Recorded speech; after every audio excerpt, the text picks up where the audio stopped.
So, well, what did you think of Blade Runner 2049? Blade Runner 2049 from Denis Villeneuve, a director who's consistently, with creative control over his projects, made something generally reviewed critically as quality work. Coming into a project with other creative minds behind him. I don't know if you guys have seen the short films associated with Blade Runner. I know I showed them to Michael. There's a short film made by the director of Cowboy Bebop, an anime, that talks about the blackout that happened in between the two movies. There are 2 shorts introducing Wallace's character and Dave Bautista's character. And they did a lot of work to lay the groundwork and the backstory to bridge the gap between these movies because of a clear care for the story. And that's why even some of the negative reviews that I see for this movie, I still think are unfair, because there are people who just don't get it or think that the story meanders and doesn't know what it is. And I got to disagree heavily. I feel like this was a story that knew exactly what it wanted to be, had a lot of intent behind it, and landed where it should have landed. And I think it's disappointing that it didn't perform, even though I think the critical reaction was appropriate. I will say, I feel like if you were to put a grade on this movie, I feel like 80% would be about right. Because this movie suffers from what I call Cronenberg syndrome. It has nothing to do with like giant horrifying body horror, but it does have everything to do with a bad third act. Where the first 2 acts are really, really good. Videodrome, A History of Violence, another one that I can't remember, and now Blade Runner 2049. Where the first 2 acts, he's following the trail, he's doing this, he's doing that, and it's very compelling, excellent soundtrack, it's amazing. And from a certain point on, the movie kind of starts to fall apart for me. Did you get, like, the reveal? Are we doing spoilers from this? Hang on I a assume second. we are, because you're here. Yeah, this is super spoiler. What do you want? I want to ask you some questions. Spoilers. But, hang on. We want to identify where the third act is. There's a 3-act structure typically that most movies try to follow into. And this one did the same thing. And usually they're based around story moments where a character makes a choice that you can't turn back from. And for Blade Runner 2049, I want to say that the first act ends when he is told to hunt down and kill the child that was naturally born from a replicant. Yes. There is an order to things. That's what we do here.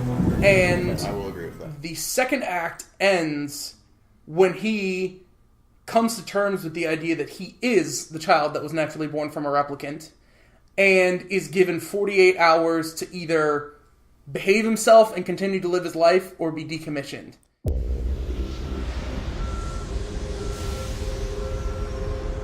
Replicants are like any other machine. They're either a benefit or a hazard. If they're a benefit, it's not my problem. And at which point he leaves to go off to go find Harrison Ford and get answers and try to figure out everything. In that case, I would argue that the third act is really 2 separate acts, because there's another inescapable decision he makes when he decides to go after Harrison Ford, even though that's only like 15 minutes of the movie.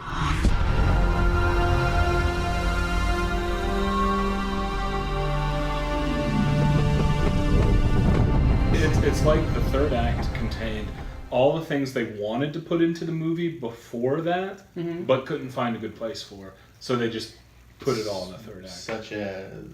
The scene where he makes love to his wife. Yes.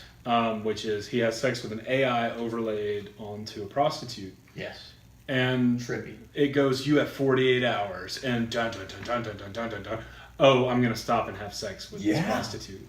And if that had happened before he went to visit the memory maker, Sure. and he gets a tracking device put on him, and then he goes and does that stuff, and then the big third act starts where you have 48 hours. Robin Wright doesn't sound like I that. wouldn't. But See, that's one of the interesting things. It wouldn't have happened before the Mirror Maker, because then he was too dead set on his, like, I have to figure out if I'm really, this natural born replicant or not. He's a one-track mind.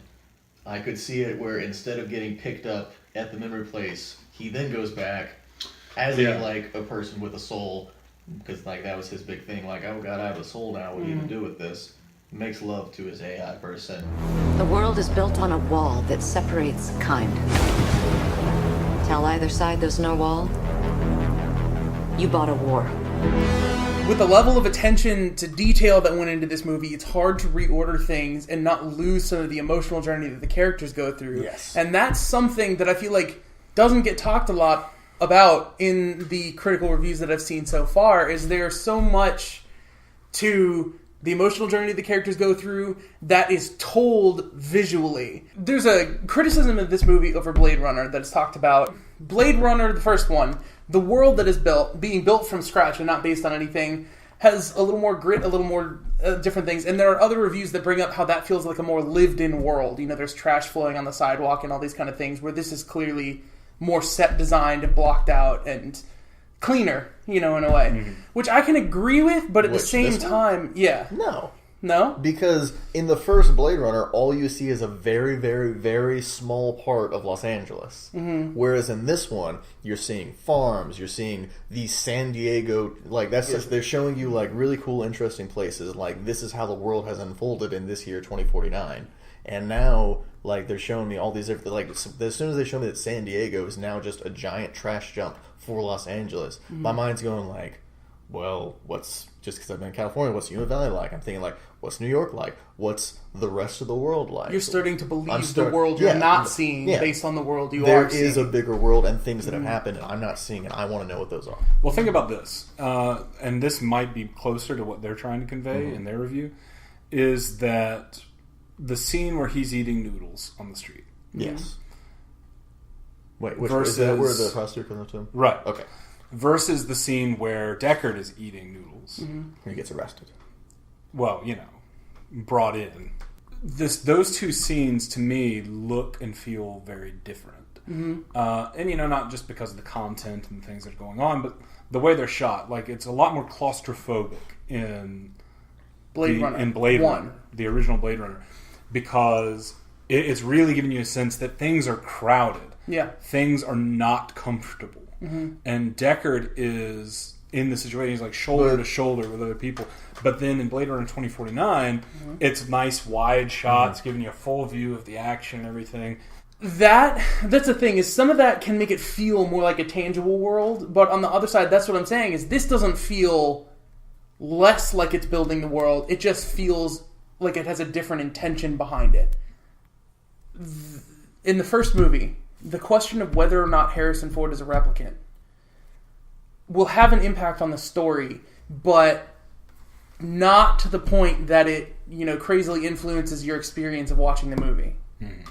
With Blade Runner 2049, it makes a huge difference. It becomes a crucial question to the source of this world and that story, because if he's not a replicant, then the sex industry that you see everywhere, where humans are doing it with replicants all over the place, that's going to cause some problems. That's just good old-fashioned sex slavery. Like, and there's a dark edge to that. And on the flip side to that, if he is a replicant, in the first movie they address the idea that Rachel is a special replicant. She's not aware she's a replicant and all these different things. You know, in the first movie, that keys into underlying themes about humanity and knowing ourselves and all the things that movie is, but it doesn't profoundly affect the world. In this movie, if she's a special replicant and it turns out she's the only one that can make a baby, and all that data got wiped out in their blackout, then that whole resistance movement is hopeless and doomed. Like, it has a profound influence on the story and on the world, and that's the thing, I feel so much more invested in the consequences of certain things, whereas in the first one, it's more like self-reflective, and I think more about my experience as a human. I agree with some things. Like, for example, the solo flying car scenes where he's flying past all these set pieces is much better in Blade Runner 2049. Mm-hmm. It feels almost like some avant-garde, like, experimental film that you're watching during those points. And everything was a lot more understated instead of being like a showcase of, like, look how much we can do. Mm-hmm. It's almost as if Blade Runner 2049 was saying, look how much we're not doing. Mm-hmm. Look how much we could do, but we're not. Mm-hmm. We're using a lot of practical effects. We're restrained. I always told you, you're special. Your story isn't over yet. How does that affect the audience? I think that it was hard for different reasons for audience to engage with the movie. Anytime somebody gives a negative critical reaction to the movie, it is because of the length. It's because either people can't get into the atmosphere or they can't, they understand the answer to a piece of information they're trying to give them, and the scene goes on for like another minute. And they're just like, okay. And I can understand that. It's understand a bit tedious, yeah. For people who don't get into the environment in the beginning of the movie, being worn out by the time the movie is over. I just see it as like a brand thing. Mm-hmm. So like the Star Wars brand. I've seen Star Wars. I like Star Wars. New Star Wars. I'm going to go see it. Marvel. I like the Marvel brand. New Marvel movie. I'm going to go see it. DC. Yeah, sometimes it's good. I'm going to go see it. One time it's good. Well, I like Man of Steel. Yeah, I'm weird. Oh, I like Man of Steel. Yeah. Yeah.